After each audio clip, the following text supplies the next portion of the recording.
So for the HTML part, just to remind you all, like kind of what we did. So we have this folder. It has this index.html. We'll do like the code dot, right, to open up our text editor. And hopefully it'll open up.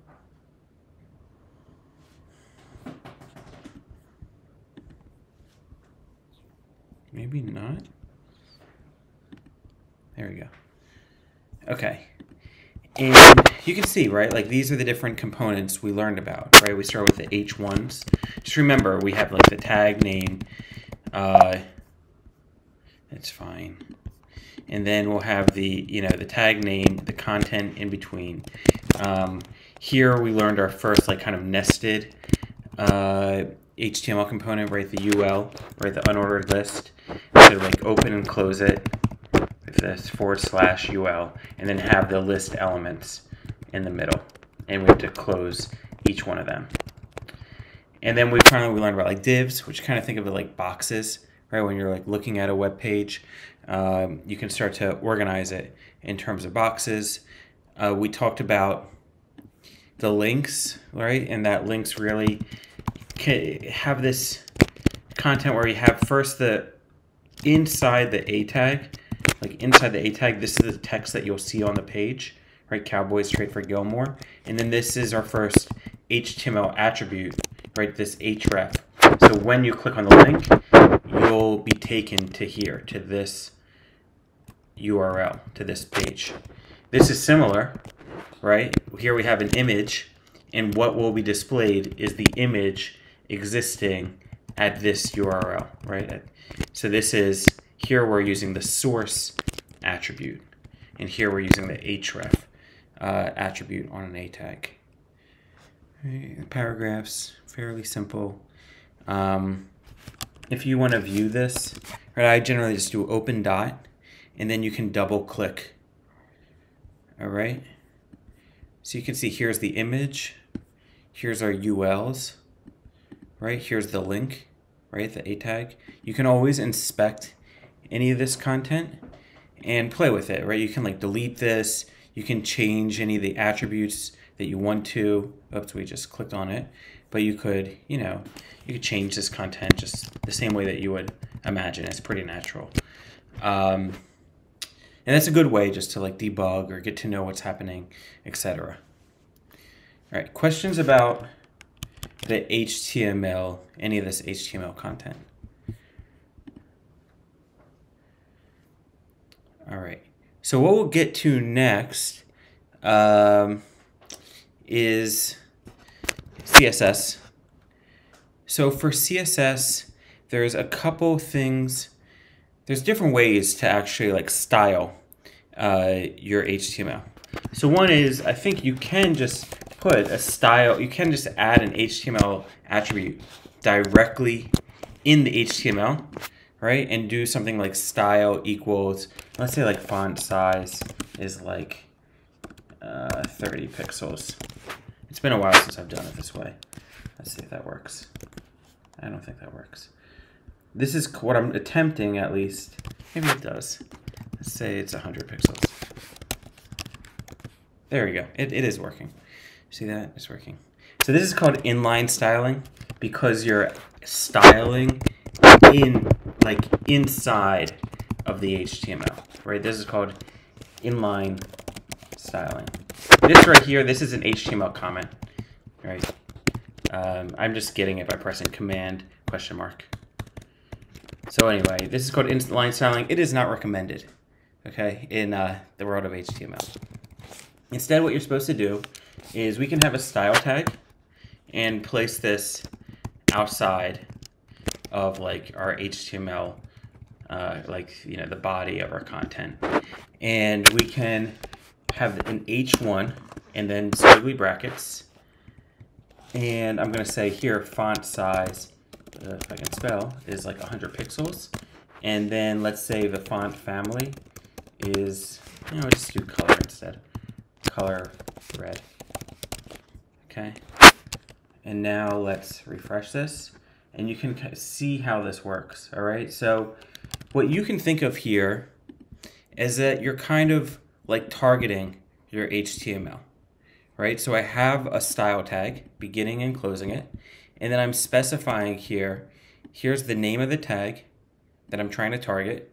I have beginning and closing brackets, right? And then these are the different styles that I'm applying to H1 tags.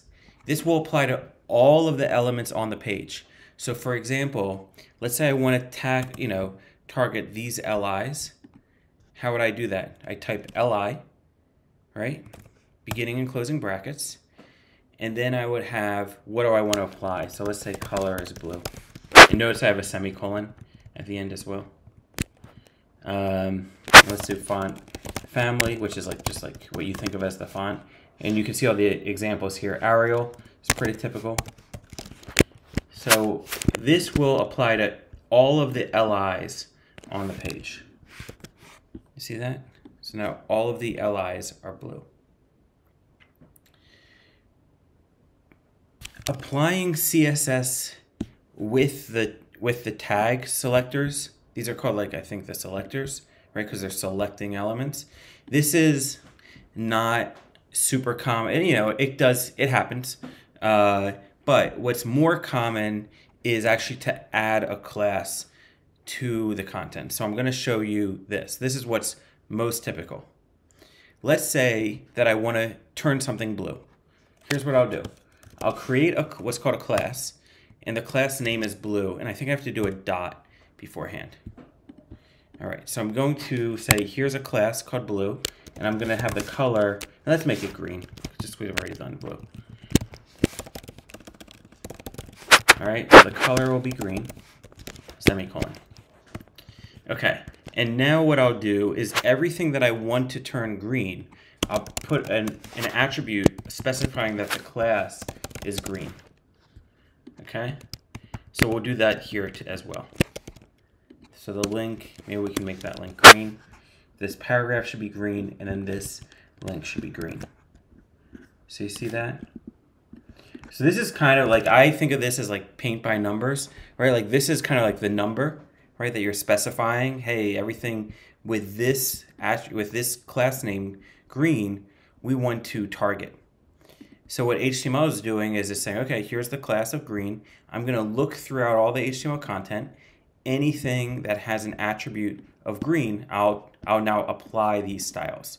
These these words don't have to line up. Like we could call this purple or whatever. It's just looking to see that this is matching this, and then it will apply the styles. So sometimes, like, you can have multiple styles. Like maybe you'll say like large, green, and then that means you'll also have a font size of like 50 pixels. So everything that you apply with large green, right? Well, let's do it.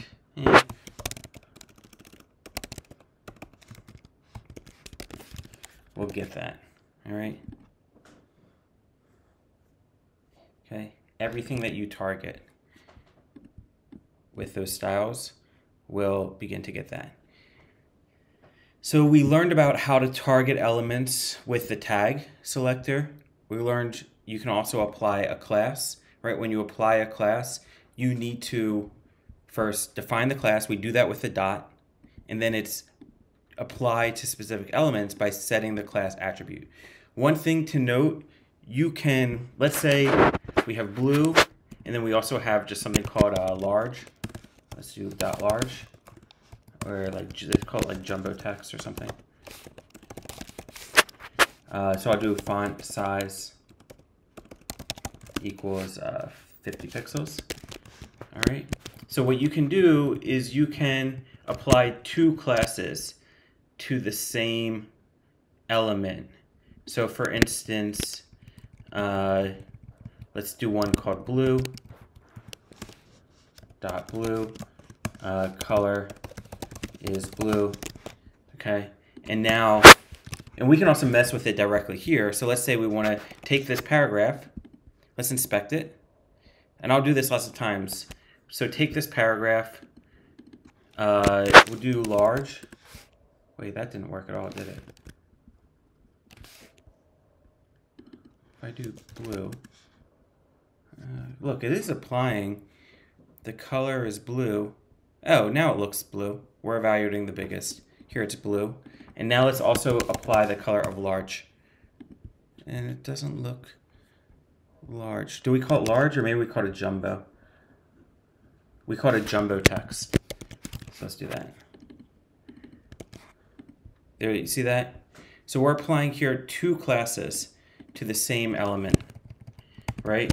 And this is an example of like the workflow that lots of times I'll use when I'm working with HTML is I'll like, you know, apply the change directly in the browser first, get the immediate feedback, looks beautiful, copy it, then move it over to the, you know, to actually make the change in the text editor, right? Because once I refresh this, this is gone. This change is gone. So I'm just doing this to experiment, and then I'll go back over here and be like, okay, let's apply this thing.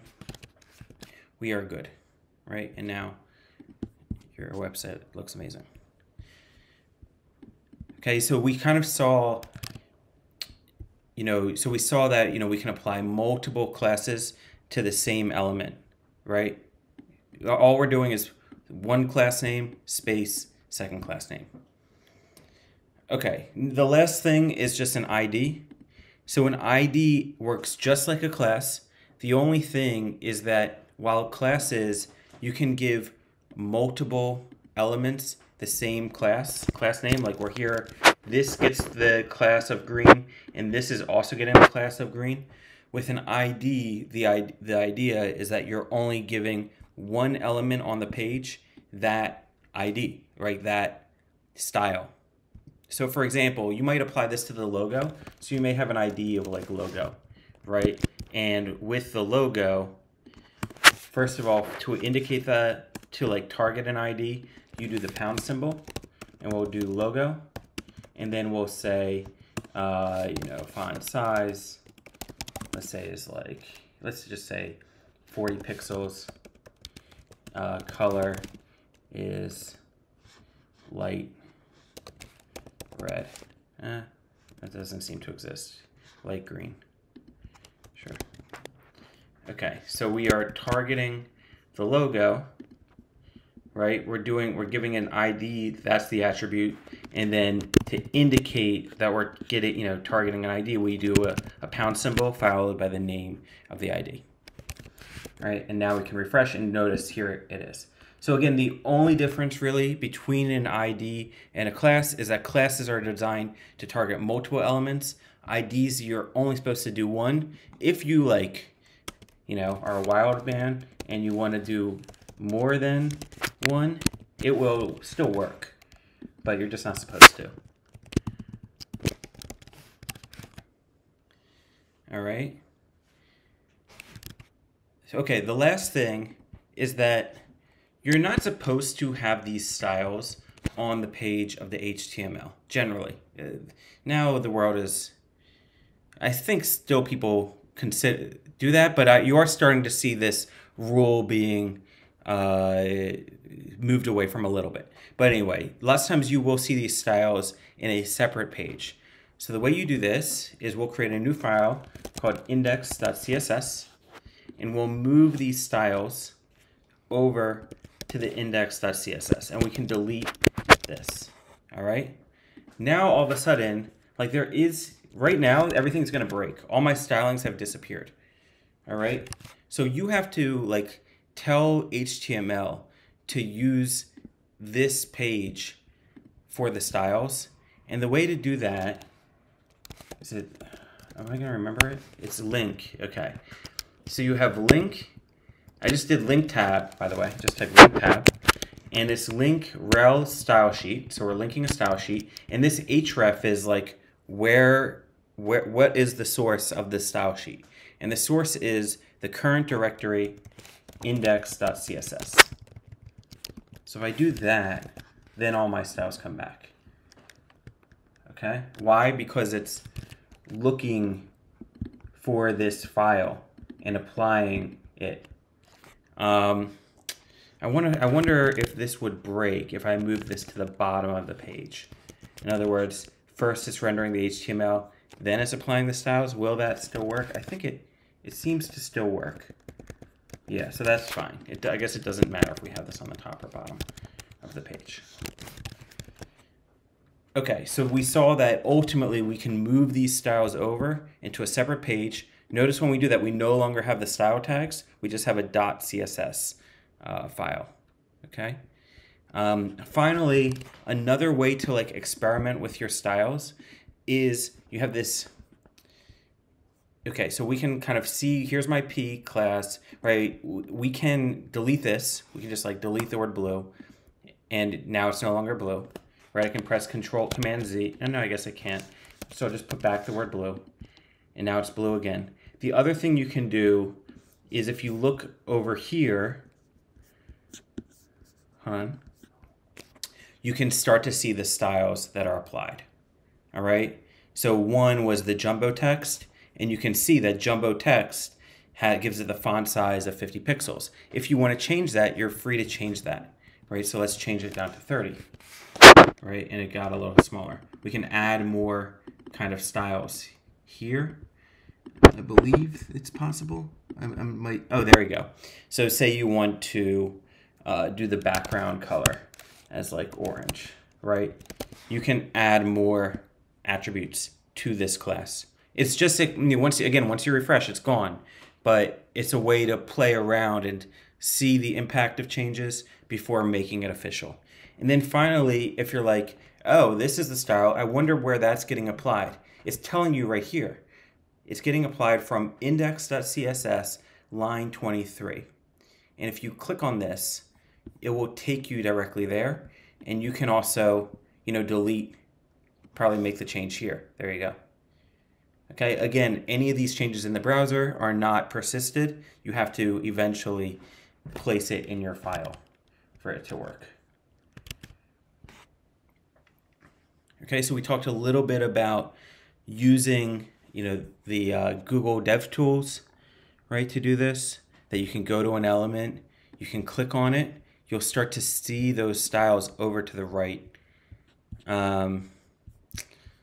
So for instance, there is no style here, but here you can start to see those styles. All right, and then you can change them. You can also just uncheck them. So now blue is not being applied, now it is, etc. All right, so there's a lot of different things you can do with this. And then finally we saw that, okay, if I want to see where's the style coming from, we can click on index.css. One last thing is just, this applies to a web page as well. So you can go here, and if you're, like, I think developers do this all the time, right, is you get inspired from other pages, and you're curious, how does this thing work? What are they doing? So, you'll, like, right-click, I'll do inspect, right, and then I'll see, okay, this is the style that's being applied.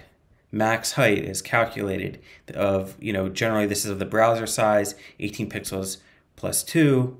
If this goes to large, you hide it. I'm not a CSS expert, certainly not anymore. But you can start to see this, and then again, you can kind of mess around and check or uncheck. You can click on this and see where this is coming from. Okay? So you can, take their CSS if you want. All right, questions about this?